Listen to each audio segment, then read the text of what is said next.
Hi, everyone. We had such a great conversation with Alison Désir, and you may know Allison from her memoir, Running While Black. And we had the absolute delight of speaking to her, not only about her memoir and how she came to running and creating spaces like Harlem Run, as well as her series on PBS Out and Back.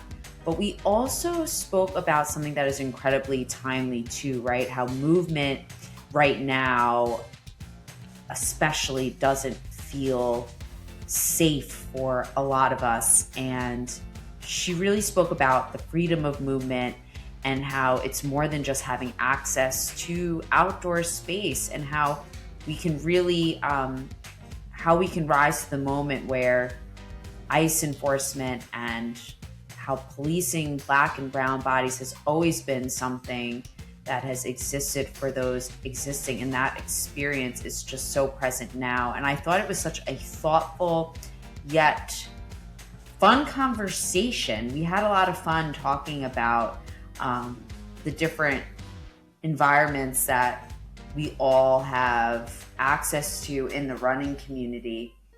Right, Nick? Yeah, I think you'll really enjoy it. It's a good balance of talking about serious issues and things that are going on, and just talking about Allison's amazing life, and then just other moments talking about therapy and other things that are just relatable to everyone. So I really, really think you'll enjoy this conversation on the Running Explained podcast. Thanks for being here. Let's dive into it. Welcome to the Running Explained podcast, your go-to resource for learning the how, what, and why of running so you can train smarter, race stronger, and actually enjoy the process with a more human approach. And we're your hosts, Coach Amanda Katz and Coach Nick. And today we have a very special guest. We have Alison Désir here with us. You may know her from her memoir, Running While Black, Safety, Joy, and Belonging. Allison, thank you for being here. Thank you for having me. For all our guests who may not have heard of you, can you give us a little background of all the amazing things you do? Sure. I am a mom. I'm a therapist. I'm an athlete. I'm the author of Running While Black. I also host a PBS show here in the Pacific Northwest about Black and brown folks in the outdoors. I have founded several organizations in running and outdoor industry. And yeah, I'm a very busy person. So I'm glad to be here. we are so happy to talk to you. Before we pressed record, we were talking to Allison about how Allison's existing in, quote unquote, as I said, Christmas past, and we are in the future here on the East Coast. And I think it's really, and we half joked about how in the future it isn't necessarily better here. And me personally, as you all may know, I use humor as a way to cope and to mask maybe some internal and external challenges we may be facing. I think that if it's okay with you, Allison, I'd like to start by kind of chatting where I'm at and where a lot of my athletes as a run coach and a lot of people in my space are right now, because movement and exercise doesn't feel neutral or safe. Mm, And you've spoken so eloquently about freedom of movement. mm. And I know that this was something that was definitely important for you to talk about today. And we were going to anyway. And it was freedom movement as more than just access to the running or outdoor spaces. I was wondering if we could hear more from you in this moment where ICE enforcement and the legacy, as you put it, of policing Black and brown bodies, which is true, is so very present right now. Yeah, it is a very scary time. And I think that unfortunately, this is not unique. For many people, they are just recognizing how unfree we are in the outdoors. But this has been the history of Black and brown people in this country. And in my book, I actually start the book with a timeline that juxtaposes Black people's reality and U.S. running history to show how Black people's reality has always been one that's restricted, right? Whether it's Plessy versus Ferguson in 1896 that led to segregation, whether it's the slave patrols that evolved to be our current policing system, this notion that we're unsafe outside and we don't know what to expect, and paramilitary government forces can scoop us up at any time is not new to us. And I think what is new for a lot of people is that, unfortunately, until these things happen to somebody that looks like you, people don't seem to care in this country. So for many white people, the murders of Renee Good and Alex Peretti signaled some kind of, I guess, amplification of what's happening. But in truth, this has always been the reality that I can speak for myself, that Black people have lived in. So I'm seeing more people come face to face with the lived reality of many of us for, all of history. Yeah, it is. I feel a lot of things personally and professionally, but mainly drained and exhausted right now. Mm-hmm. And thank you for sharing that. I read your book and I also listened to the audiobook. Oh, cool. I because I'm a podcast girly. So Naturally, yeah. as you may have figured, so to hear a voice behind that opening of your book was really powerful for me. Mm. So can we talk a little bit about how you came to running? Yeah, sure.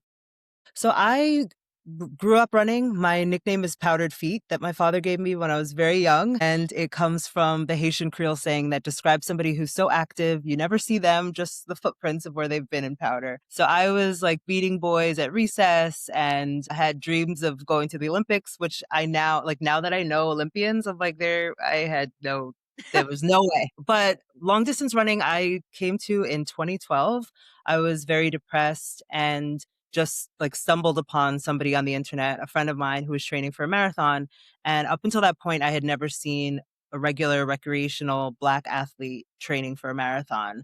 I thought that it was something that only East Africans did. So I was really drawn to his story and something about the way that he spoke about running, which all of us do, right? In this really, poetic, beautiful way. It's life-changing. And it is all those things. It's just often funny to reflect on how much meaning we put into these miles. But I was really taken by what he was sharing and I decided to try it myself. So I signed up for the San Diego Rock and Roll Marathon in 2012. I ended up raising $5,000 for the Leukemia and Lymphoma Society. And I realized while I was running that there were not a lot of people that looked like me. And that is really made me decide that I wanted to start my own running group because I knew that experience had changed my life. It had saved my life, really. I was very depressed before starting that training. And so I thought I should share this with people. And I want more people who look like me to be experiencing it. And that was the launch of Harlem Run in 2013. Yeah, that's awesome. My favorite part of running always is just the people, the community. Like, it's great to run a race. It's great to chase your potential, but the people, the community, the run clubs, all the things, and the things that lots of run clubs that really doesn't get talked about enough do for communities, Right. like raising them up and like really supporting them and giving people in those communities a place to have movement together. That really is talked about, and the run clubs are getting a bad name these days anyway. It feels like because of bad actors in to understand the point of what is being created. Mm-hmm. But to me, like this has been the thing that's always the reason I run is the people.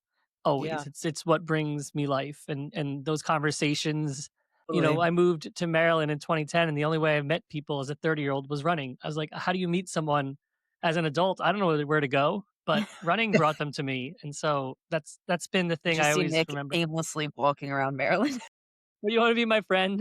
No, totally. I mean, I think of running as the third space, which it's like, it's not home, it's not work. It's a space where you don't have those same responsibilities and where you can just be yourself, show up authentically. So yeah, I think there's something really special about it. And, I started my group now 12 years ago and there was a running boom then, there's a running boom now. It's like, it's cyclical, right? Like with every generation, there's a moment in your mid 20s where you're feeling lost, you're looking for community. And for many people, running is what saves them.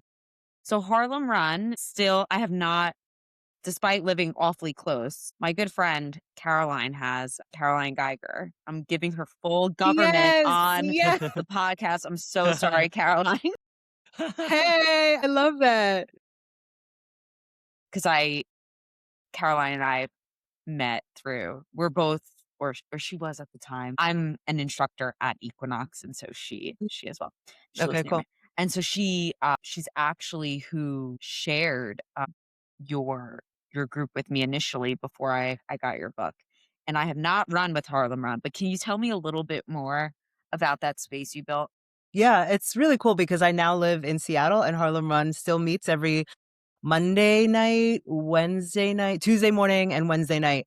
So I started it, as I said, as a space to introduce more people to running. And I was really intentional in that I didn't want it to be a place that was about competition, that was about pace, that was about looking a certain way. I wanted, walkers and run walkers, everybody to feel like they were a part of this. And it was really important to me that Harlem was also a consideration. Many times you see running groups that run through the middle of the street or are disruptive. And I wanted to make sure that we were welcomed in the community, that we were part of the community, that fundraising and supporting local organizations and coffee shops and restaurants was a part of what we did. And over the years, what I realized was that that's not something I could do by myself, right? So very quickly, I built a leadership team, and the leadership team, they are the ones who make it possible, like all volunteers, right? And it's pretty amazing. It's like if I had the money to pay people, I wouldn't have enough money to pay people, right? Because they give so much. And that's the beauty of it. A couple hundred people show up every week in the summer. In the wintertime, we still got the strong 50 to 60 people showing up, and it's all ages, paces, abilities, races. It's a really, really special community. And I think it's incredibly special, like when you can create something that exists when you leave, right? And that still can keep going. And, you talked about inclusivity, back to my run club point. Lots of run clubs say they're inclusive. And then, the runner who runs 8:30 pace is left, which isn't even like it's a normal Right. pace, is Wild. left to run by themselves Right because now section. the leader Yeah. thinks it's too slow, and they're like, oh, I'm not like, so people miss the mark all the time on what, and that's just one metric of inclusivity, but they're like, we're inclusive, but actually we're not. If, as long as you run 7-minute pace and you can, like, you're here to compete and chase, like, so Exactly. it's great to hear more and more clubs that actually know what that word means Mhm. and actually follow through with it. And the thing is, like, it's better to state who you actually are and who you actually accommodate than say everyone is welcome and not accommodate somebody. There's absolutely a place for groups that run at a 7-minute mile and that's their slow day, right? Like that is fine, but make sure that's what you're embodying that in your values. There's nothing worse than showing up to a place and being like, but this is not what you said it was. And so, yeah, being intentional with your word, with your imagery, all of that is a part of how you build an inclusive community. I was thinking about Harlem Run and just related to creating spaces in Harlem specifically. I normally don't talk about, side note, I don't talk about myself this much, but I feel like anytime there's somebody from New York on the podcast, it just feels like a hug. I'm sorry, Nick, no Yeah. offense. My first job in the fitness industry was I was on Tamika's team at Harlem Cycle. No So way. yeah, so I just find it, you starting that crew. I don't think people who are listening to this who may not be from New York do not understand like how founding fathers of you that was for the time. Right. Thank you. Harlem was very much so, and we still got work to do in New York. Harlem is very much so a fitness desert. Yeah. Fitness desert, healthy, what's the word? What is the word? Healthy food desert? That's not the phrasing. I that I'm know thinking. it's forcing me to know words at 6:17 p.m. Eastern time on a Friday. Allison, I mean, come on out. just plug in, right? But no, yeah, food desert, under-resourced Yeah. in many ways, underfunded. Mm. Then you have the disproportionate amount of drug treatment centers in Harlem. So it's not that there are that many drug users in Harlem, it's that there are that many drug treatment facilities in Harlem. And so you have drug users from all over coming. And there's nothing wrong with drug users, but if you have blocks and blocks of that, then it starts to impact the safety and quality of life in the neighborhood. But yeah, now that running groups, clubs, crews are everywhere, I think it can be hard to imagine a time when that was not the case, when there were like, I don't know, 3 groups in New York, and when groups did not talk to each other, when it was sort of like you were in rival gangs and you could only wear your name on your crew. It was a very, very different space. And I'm so happy that we're at a place where we are today. But yeah, it was pretty big deal and also to be a woman, a Black woman. I'm still one of very few Black women founders, but certainly I was the only then. Yeah. So you actually just touched upon something I wanted to go into a little bit more with you, talking about, not just as mental health and as exercise practice, but what people misunderstand about just going for a run. Mm. Um, and the surveillance and safety to be considered, as you've titled your book, Running While Black. Hmm. Yeah, I think now, unfortunately, more than ever, people have a glimpse and understanding of what that looks and feels like, right? We're seeing how for people who are against fascism, against our current climate, you're immediately seen as suspicious and dangerous and surveilled. And I can't imagine what being in Minneapolis feels like right now. But this idea that when you exit your house, you're not sure of how people are going to receive you. So you're not just aware of yourself, you're aware of how other people are seeing you, which impacts your behavior. So, for example, I will always wear something that's bright. I now wear headphones sometimes, but typically did not wear headphones. If I see the police, I smile and wave, which is not my internal reaction to seeing police, but it's a way of letting people know that hopefully I'm friendly. I avoid going down streets that have too many American flags, right? Like there are things that I'm aware of when I'm on the run, and ICE is an addition to that. So it's not if you're a woman or if you're have another marginalized identity, this feeling that you don't know how other people are going to receive you. You want to pursue this thing that you really love, but you also recognize that it comes with dangers, right? And it's for no fault of your own. Yeah. I mean, I for my whole life, I never. This is like just. I'm glad I grown and learned more, and social media is so helpful for this because I grew up in a community that didn't ever experience any of this, and I would just go for a run at 9 p.m. at night and whatever, Mm. and not even wear bright clothes, and didn't care, never thought in the world, and so it's really hard, and I think a lot of people never want to open their minds up to the reality of what's going on. Instead, they want to just live in this bubble of, "Oh, it doesn't affect me. I don't see this ever happening in my little small community in the central of America where, of course." And so I just, these conversations are so important. I wish we could have them more. I wish they weren't always received with some troll or terrible comment back where people just can't kind of comprehend that there's another side to the story. I wish empathy was a thing that existed in the world Yeah. more often and people could have conversations and go, I've never seen it that way. I've never heard of it that way, or I didn't experience that, but I can understand what you're saying, right? That is exactly it. I think empathy and curiosity are two of the most important traits. Like, forget being smart. It's about being curious about things that you don't know. And there really is nothing wrong with curiosity. Like, I can't expect people to know everything. I don't know everything. But curiosity is coming at it, as you said, Nick, from a perspective of like, whoa, I didn't know that. Okay, let me like incorporate that into how I understand and see the world. Not that can't be true, right? Like that is denying somebody's existence. So yeah, empathy, curiosity, gosh, could go such a long way right now. Yeah. Something you just said, Nick, it reminded me of some of the men in my life who are white, who do exist outside and who have seen either they've They've read Allison's story. They've read things that I've shared about existing outside as a woman, as a Latina, as a Jew, and some of the fears that come with those items, those identities. And I just, it's amazing to me how much it feels like a hug Hmm. when someone like Nick, who just expressed that he's never had to experience this, says, like, I cannot imagine, like, I've never even, the fact that you just were, like, you have to consider all of these things even before you step out the door. Like, all the things that you just mentioned, Allison, when you go out for a run, people aren't even like, wait a second, when was the last time I noticed if there were flags outside Hmm. of apartments, or like, or anything else you mentioned, the time of day that you're going out, the colors that you're wearing. These are things that I, as you were saying them, I'm like, duh, yep, of course she is. Absolutely.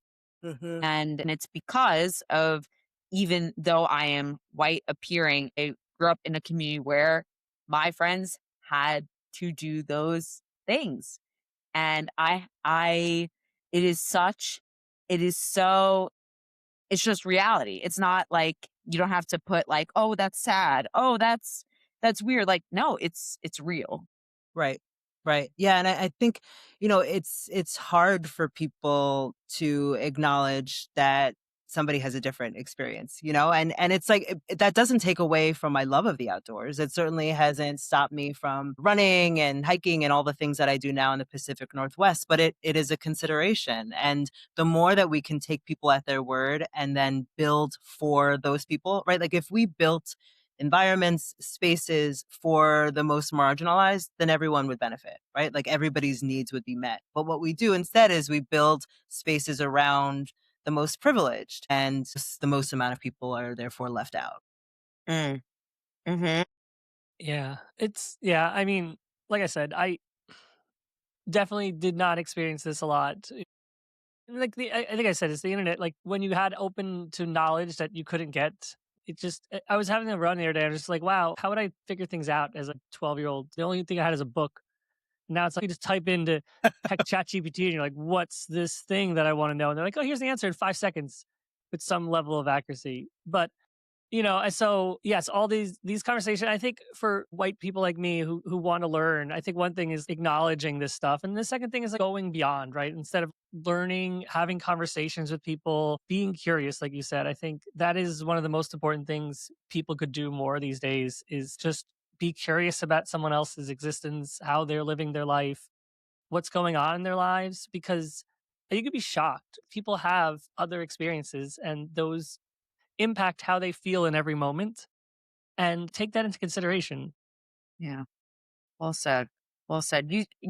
Um you just spoke a little bit about, you you're still outside, you're still running, you're still in the Pacific Northwest, and you have this fantastic show Hmm. that reminds me of my child. Every time I turn on PBS, it reminds me of my childhood. It reminds me Yeah. of coming home from school and I'm like, all right, let me put on Zoom real quick, you know? And so you have this fabulous show, Out and Back. Yeah. We'd love to hear more about it.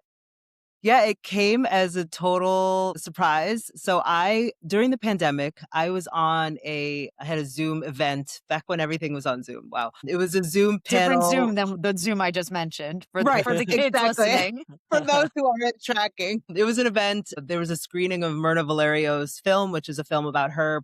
It was meant to be a film about her preparing for an ultra marathon and that process, but it ended up being about how every minute of her existence as a fat Black woman, she's trolled and made to feel like she doesn't belong. So there was a screening of that, a virtual screening, and then there was a conversation with the producer or the director for that film. That woman's name is Sarah Menzies. So we were all on a panel, totally forgot about it. A year later, I ended up moving to Seattle, Washington, and it turns out that Sarah Menzies got this job at Cascade PBS, the local PBS, as the head of original productions, the head of any new show on PBS. So she reached out to me and she said, I know you just moved to Seattle. Would you like to host your own TV show? And I was like, what? Because I mean, I grew up with like the MTV VJs, with like, the Real World when it wasn't trash. So I'm like, I obviously want a TV show. And so it's really fun because I got to come up with the idea for the show, which is following me as I come to the Pacific Northwest, learn the history of this place, and meet Black and brown people who are in the outdoors doing things that you wouldn't typically expect Black and brown people to do, but that we've done forever. So, for example, I did an episode about horseback riding, where I learned to horseback ride with one of the leaders of the Buffalo Soldiers of Seattle.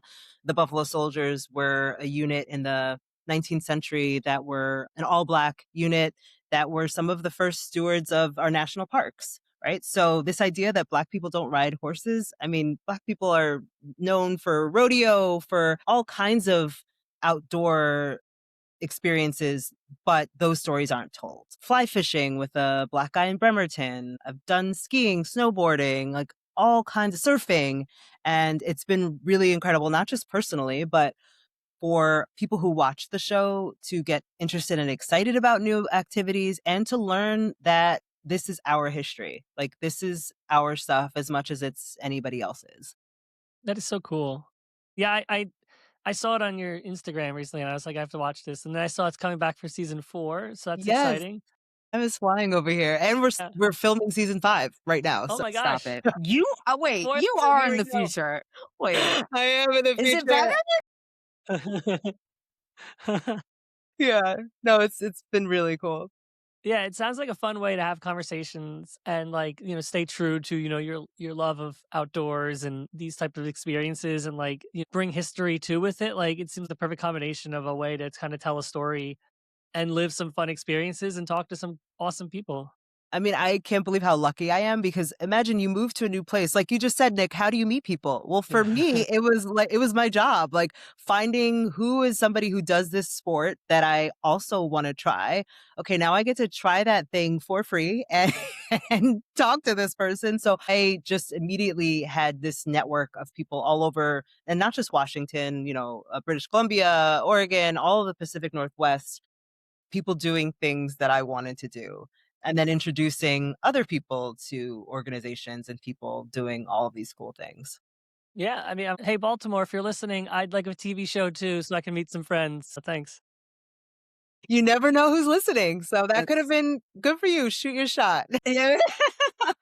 No, it's so good. It's so good. The one I watched most recently was with you and Jazz. Awesome. Wall climbing and hiking. Bouldering. And Yeah. that space of a sober space that also is movement focused is chef's kiss. So kudos to you, Jazz, because that is something that we need more of.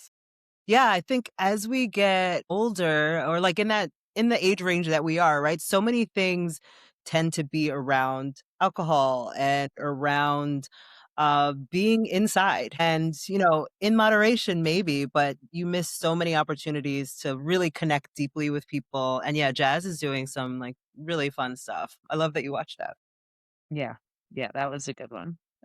They're all good, but that was the one I was like, stop. That is so good. Also, y'all will have to watch this episode, but I immediately was hooked because Jazz was like, forget what they said, but about like something along the lines of like, what is the wall telling you? Yes. And I'm like, what?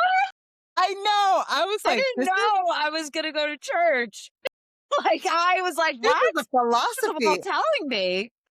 The same way. I was like, whoa, you just like are dropping gems here. I learned so much from my guests.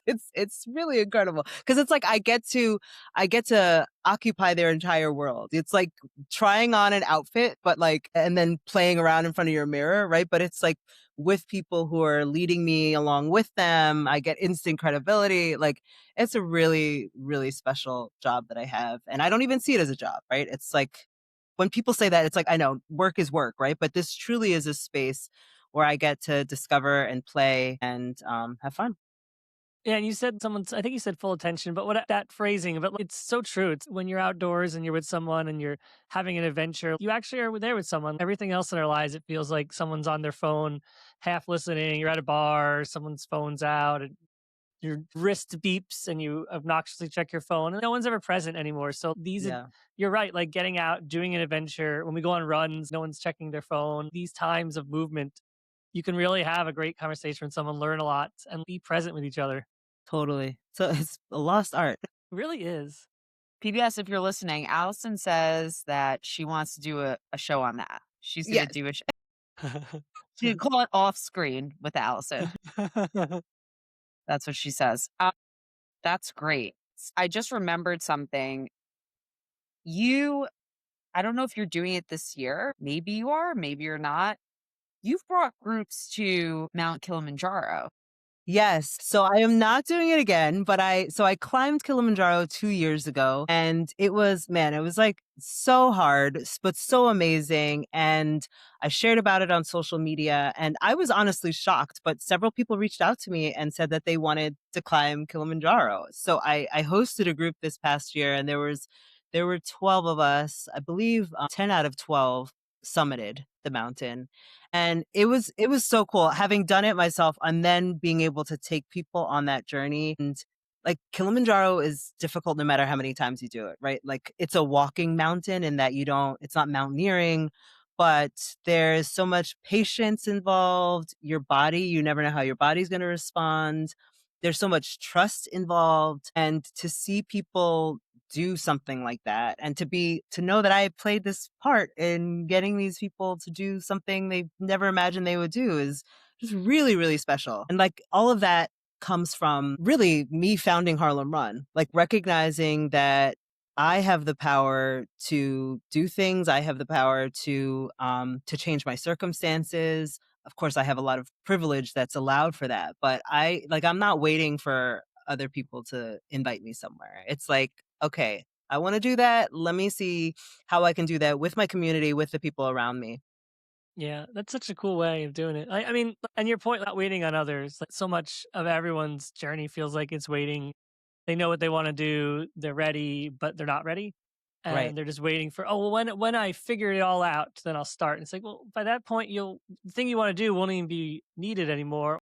And Exactly. it's too late. You have to learn by failing, but no one wants Totally. to fail. And you just have to take the leap and try, right? And that's so cool. So yeah, and leaning on the people you've made, the community you made, right? I think that's so important too. So many people just want to do it by themselves or don't even know how to talk to people or ask for help. And Right. so leaning on, that's the way of getting something done. Everyone has a little semblance of a community they can lean on. Totally. Yeah, I think, people often ask me, aren't you scared like trying new things on the show? And I actually think like trying new things and taking the first step can sometimes be easier than like the second step or the third step, right? Because like the first time you do something, there's no expectations. Of course, you're going to suck at it. But then you start building in your head like, oh my God, I should know this by now. I should have already learned this skill. Why is this so hard, right? Like sometimes it's the later steps that become difficult because you end up getting in your own way. But yeah, I mean, everything that I've done, as I said, is because I decided like, let me just try something else. And there have been plenty of failures but as the cliche goes, all of that it's just data. It's information on how to move forward next time. Yeah. Yeah. Amanda, you gonna be part of this third climbing of Mount Well, Kilimanjaro? you'd have to I convince me. I don't know if I have it in me this year. I know. I know. My first trip to I was in Malawi, Hmm. and when I returned to Kenya and we passed through Tanzania, the girl who I stayed with in Malawi, I love travel. That's a fun fact. Yeah, whoa. And I I've worked very closely, just like personally, building homes in different areas of the Hmm. world, and those were two areas. And a woman who I ended up bunking with in Malawi, I became her friend because she's like, "Well, I just came back from climbing Kili," and I'm like, "Wait, what?" I'm No like, big deal. "I don't know So anyone who's like," nonchalant. and I remember, and this was 15 years ago. I was like, "What?" anyone who's, and Yeah.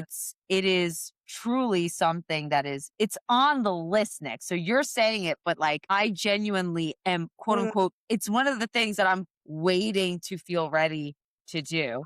And we know yeah. that you never feel completely ready, Mhm. Mhm. and yet we move forward. So There's when I was very depressed 12 years ago before founding Harlem Run, before running my first marathon, I was reading this book by Dr. Phil, and Dr. Phil turns out is like a horrible human being. right. But nonetheless, he wrote this book. It was called like Lazarus. doing what works, doing what matters or something. I talk about it in my book because it made such an impression on me. And he talks about how we often say we're going to do things, and then they don't get done. So the way to ensure something's going to get done is that you put it on project status. And when it's a project, there's a timeline, there are markers along the way, there's a plan. And he said, like, for example, if you're going to paint your house, if you just say one day I'll paint it, it doesn't get done. But if you say Saturday I'm painting it, my friends are coming over, I'm going to Lowe's tomorrow, all of a sudden this project gets done. And that for me, 12 years ago and still now, always it was so impactful because I realized like my life is not just going to change, right? Like something's not going to fall out of the sky and help me out. Like I need to participate, whether that's telling somebody how I'm suffering or getting resources or I need to be part of doing something. And so yeah, Amanda, if you're gonna climb Kili, you better set a date. It's not gonna climb itself. January I hear 1st, that. 2027. Amanda's doing it. Let's go. And all the listeners, this is accountability. That's right. That's right. No, I try to, that is, it's something that is so important when we're talking to, just as a coach, um, folks who have goals and their fear is so real. And Mhm. yet when you break it down to the project status that quack delivered, Yes.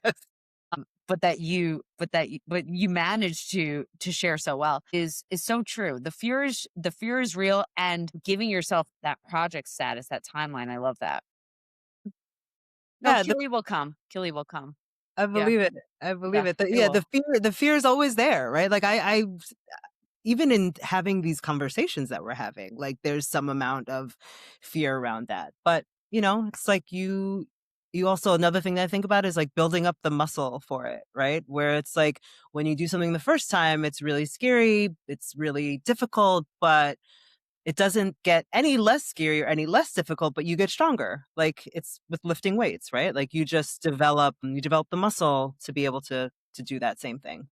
Yeah, that's so true. I love that way of looking at it. Like and like failing too. Like once you fail, like the second time you fail, it feels a little less bad. I mean, like I'm not scared of failing anymore. I already did that, and I didn't die, and I'm still here. Right. Like and I love that you mentioned like having almost like being an active participant in your life, right? I feel like so many people live life and they're like, well, I can't control anything. And yes, there's a lot of things out of our control, but you can control your narrative. You can control how you feel about what exists, and that's still some level of control.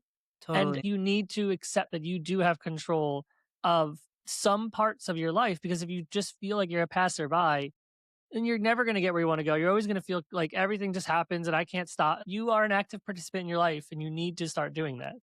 Period. Period. No notes. Yeah.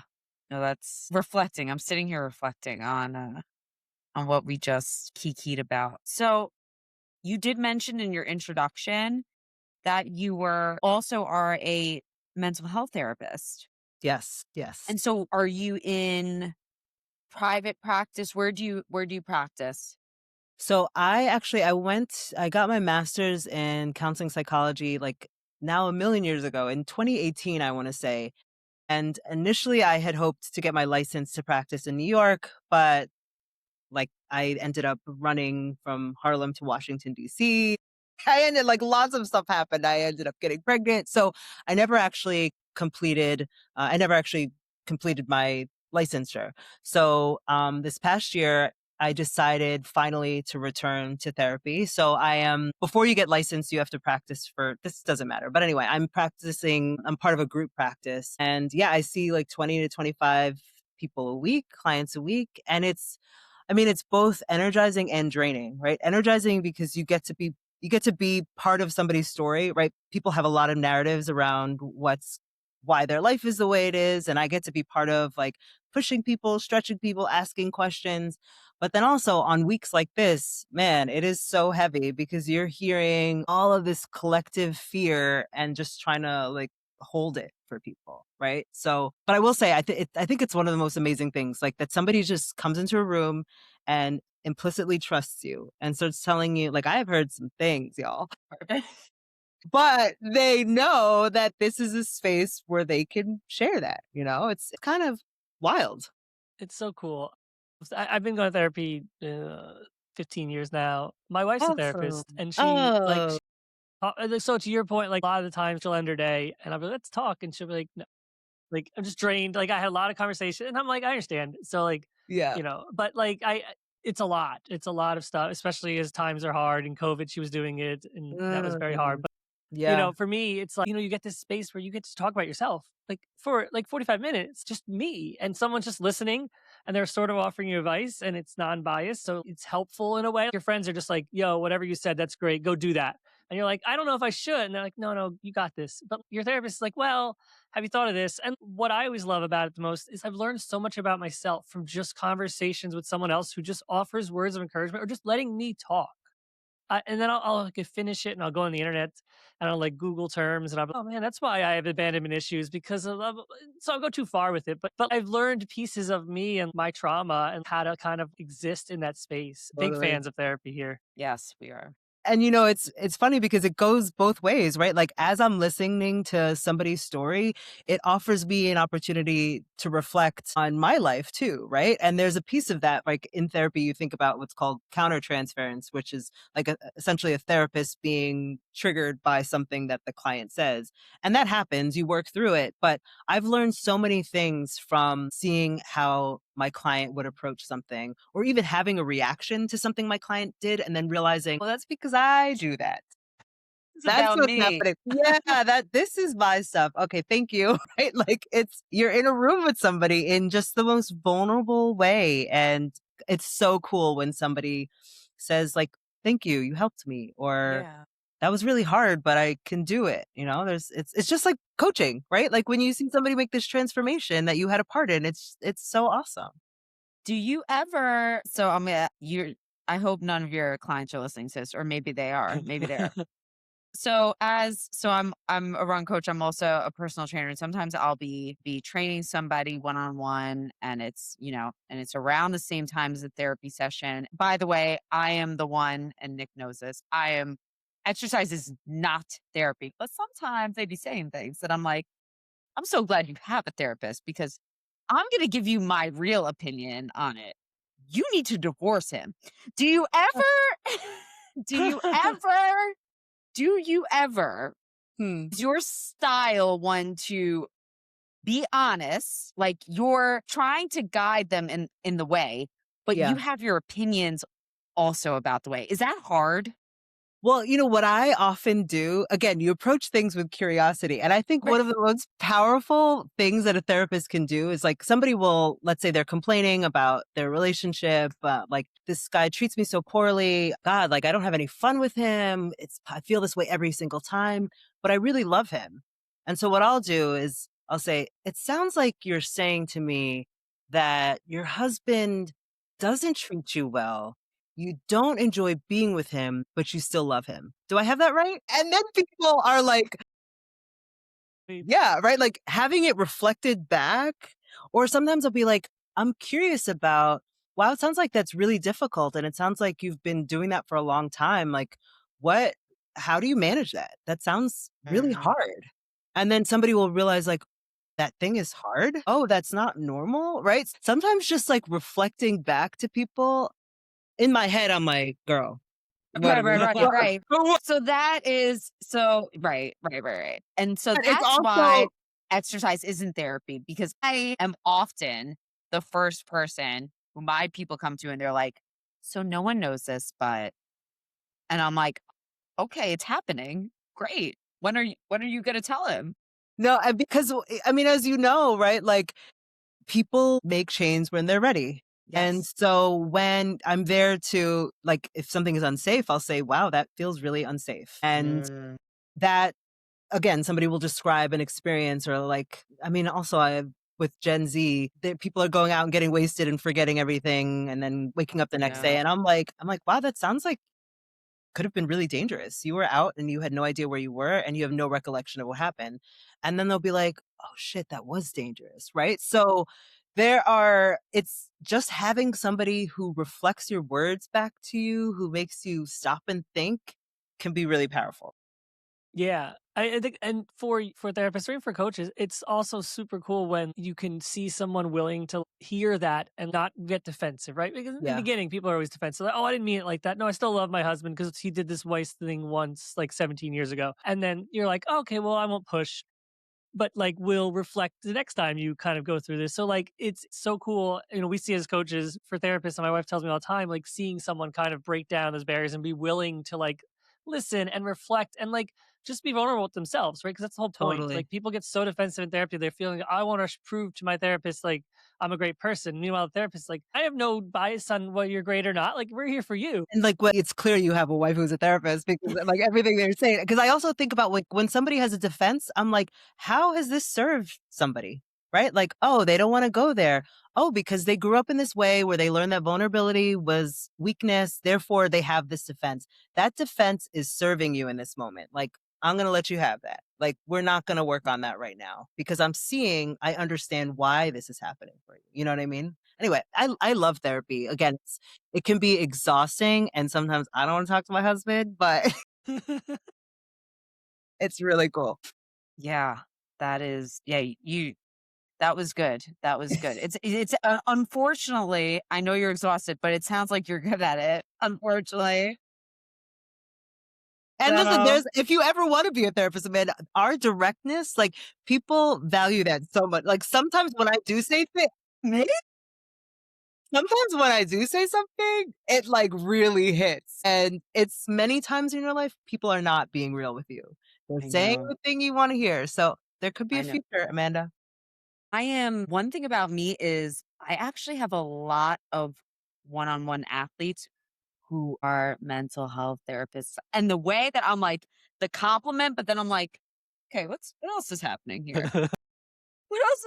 Why am I having a larger percentage of my clients who Hmm. also are mental health What professionals? are you This is attracting? what is happening to me? Like, and then I go to my therapist and I'm like, what do I do?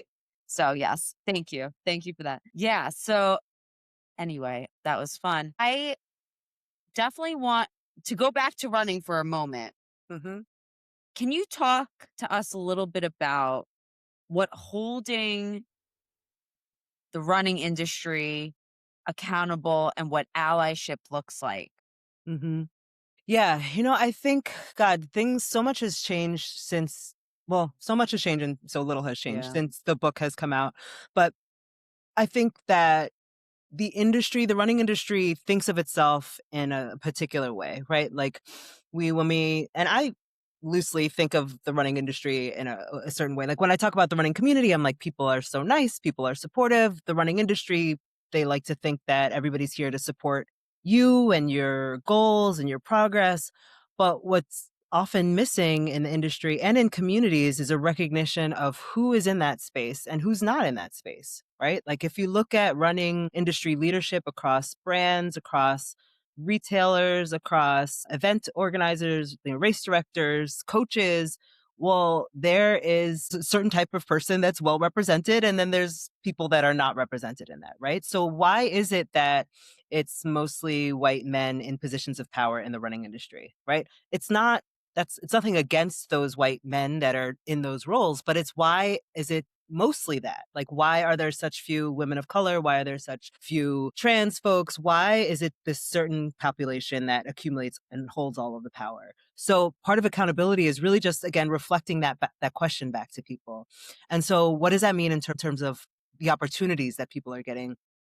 What does that mean in terms of hiring practices? Are there hiring practices that have made it so that this segment of the population gets more of an opportunity? How do you even learn about these roles? Like, I didn't realize that you could I just didn't think about owning a running store. Like that just wasn't something I ever thought about. And then I've now met a lot of running retail owners, and I met Joey Pointer, who's the CEO of Fleet Feet. He's like one of the nicest guys ever. And people like that who have shown me what's possible, like that's how you get in the door, right? It's like, it's mentorship. It's having somebody put their trust and support behind you. So that's the kind of accountability I'm looking for in the industry. How can we ensure that the people who are working in the industry are the reflective of this country? And this country is wildly diverse. When it comes to allyship, I think it's similar to what we talked about with Nick, right? It's like the curiosity about other people's experiences, and then what are you going to do about it? So you've learned that this thing is happening. Whoa, that's really unjust. What are ways that I can participate in that struggle, or what are ways that I can show up for you, right? Like it's impossible for all of us to know all things and always be doing the right thing and saying the right thing. Where we become a good person is in those moments where we're confronted with something that is different from our reality, and we accept it. We don't resist it, right? So that's what allyship is. Like, and in this moment, what are the ways that you can put your support behind communities and people who are being targeted, right? Yeah. Yeah. And I think it's, I've seen incredible versions of this. I just want to say also, like everything from on the ring, which of course we know that ICE has access to the ring data, but every day on the ring, I open up the app and there are people saying ICE spotted here, like do not go here, right? Like that's a really powerful thing. Neighbors saying, okay, we're going to use this tool to create some sense of safety. Or I'm on text message threads, or I know people, and I've volunteered myself for folks who are undocumented, who still need to exist in this world and still need to sell things and clean things and buy, like, how can I be a person that helps with that, right? So there are ways big and small that we can contribute. yeah. Yeah. That part that's really powerful. It's really powerful now in a time where people definitely, to your point, are going above and beyond for people in their communities. And I am also seeing a lot of, and this is not new, a lot of performative, Mm-hmm. right? Yep. A lot of let me share a post, but like, what else are you doing? And we have work to do. Yeah, And it is not the job of those who are struggling to carry the weight for you. Or even exactly. educate. That was like a big thing that came out way back in 2020. Like everyone was like, "Oh, I'm ready. Just tell me what to do." And it's like that's not how any of this works. You do the work, you learn, like, and then you can have conversations, but like, don't rely on people who don't have the same life you have and are trying to be treated equally to tell you how that you can treat them equally. It's figure it out. Be a grown up. Be a person. Yeah, come to the table with something, right? And also, like, history gives us lessons. Like, I think about, and I want to change my tone, so I'm not making light of this at all, but I think about like Frank, right? And I think about like, we are in a situation where we have to be willing to care for our neighbors. Like, this is not new. I mean, and Frank is an example that's not in the United States, but there's also examples in the United States of this previously occurring, right? With slave patrols and people hiding freed people in their homes. So like, we actually have all of the information for how to care for each other, but are we going to seek it? And are we going to put ourselves at risk? Like, I remember, like, when I think about Anne Frank, like, I remember reading her diary, and it just seems like such something so far off, right? And it's like, no, could I be that person? Could I Yeah. house somebody and put myself at risk? And I mean, I'd like to think that I would be that person, especially having a 6-year-old. Like, when I think about these kids and mothers and sisters and being taken, like, I would have to take that person in and do everything that I could, or at least I hope, when I'm called to, if I'm called to, that that's the type of person I am. Yeah. And so many people are just putting their head in the sand and saying, "Oh, I don't it's not happening in my world, so why bother?" But like you said, history repeats itself. This country is so divided politically, everything feels like it's a political issue, and at this point it's literally not. It's us versus them, and like stop being on the them side because that's the wrong side. Yeah. yeah, I don't know. So I don't know how this story ends, but the thing is that energizes me is that we are capable, right? Like we are not just things don't just have to happen to us. There are tools at our disposal. There's history at our disposal. There are actions that we can take, and as long as we still feel empowered, then there's possibility. When you start feeling powerless is when you're really in trouble. Yeah. Yeah. Well said. Allison, is there anything else before we give you the secret guest interview questions that have secretly already been asked on other podcasts that Nick and I have hosted? Is there anything else you want to share with the gang? Just that despite the state of affairs of 2026, I'm really excited about lots of running and adventures this year. And I think it is important to continue to do the things that we love, right? I'm running the LA half marathon and fundraising for an organization, Fam Plus. And yeah, it's like we still have to show up for ourselves. So I'm excited about all the ways that I'll be moving my body and getting outside this year. Yeah, love that. That sounds so fun. LA Half. And that's in March, right? March? Yeah. Yeah, right Yeah. around the corner. First weekend in March. Yeah. Right. All right. Cool. All right. Are we ready for some big time guest questions? Here we I'm go. sweating. Yeah. Question the first. What's the best piece of advice you've ever received? The best piece of advice I've ever received is to trust myself, trust my instinct, and yeah, trust yourself. That's good. She learned that from Doc. Yeah. He's got some good things to offer. He may not actually be a doctor, but Whatever. Awesome. I love that. All right. Question the second. What's one thing that people are generally surprised to find out about you? man, that I love to do nothing. Like, I gotta be honest, I think that people have and look, I do a lot of stuff, but it's like, I am generally not hanging out. Like, before this call, I was laying on my couch. After this call, I'll be laying on my couch. And so yeah, it's not glamorous. And like, I love that. I'm a pretty chill person when I'm not doing all the things. Yeah, I relate to that so much. I Same. just want to relax. My wife wants to have a plan on the calendar all day, and so we butt heads a lot. Not butt heads, but like she just does it, and I'm like, all right, I'm gonna relax because I Talk don't about want that to do more, those things. Nick. No, I'm just I kidding. know. Yeah, Let's get if you into could, that. yeah. Awesome. All right. Question the third. What's something you wish more people understood about the running industry? Ooh, okay. This is for run clubs and crews coming up right now. To not get caught up in being recognized by brands and getting free stuff and wanting to be seen, because that will dilute your community, right? Like there are opportunities to partner with brands to further support the work that you're doing, and that money, that in-kind support can be really beneficial, but only if you remember that it's about your community. It's not about the sneakers. It's not about Instagram, TikTok. Like, that is not why you built your community, or at least I hope not. And that's a really easy way to lose credibility. It's really good. Yeah.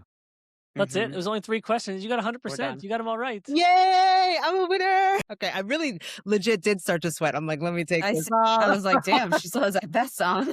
I know. It is freezing in my house, by the way, so that's one thing. Listen, when the thumb hole comes through, if you guys are watching this on YouTube or Spotify, Allison's got thumb holes in, and when I have my thumb holes in, I'm like, it is cold, I am a homeowner, which is like, wow, I know it's such a very few people can afford it. I barely can. But that means during the day, the heat is at 60. And if you are home, that you better Yeah. put on your layers. Oh my gosh. Yeah, no, we are I'm in New York City as you know. So it is steam heat. Okay. Yeah. Oh, You yeah. hear There's that? one You hear setting. that? You hear that? I'm dying. I got the Oh my gosh. Allison, this was everything. Yeah, this Thank was you so great. much Thank for you. talking to us. Thank you. I had so much fun, and you all energized me. I said I was going to the couch, but I think I might go for a run. So I thank you for that. We are absolutely delighted to hear this. We would have been delighted if you were on the couch too, because I'm about to be on it. Allison, please tell our listeners, our viewers, where they can find you and learn more about you and all the things. So my website is Alison M as in Mary Désir.com. That's my Instagram. I also have a podcast, Earth Movers Podcast. It's a trail running podcast with two of my friends, Verna Volker and Stephanie Flippin, where we talk about trail running and sort of reclaiming the narrative of who's a trail runner. And yeah, those are the places: Instagram, my website, podcast, and then I do a lot of things. So once you tap in, you'll see. In case you were listening for the Right. last 60 minutes. There's a bunch. Yeah. Well, that's wonderful. Thank you. Thank you so much. Yeah. All right, everyone. Well, we hope you enjoyed this episode. Make sure to rate and review wherever you listen or watch the podcast, and you can reach out to us at any time. We'll see you next time. Bye. Thank you.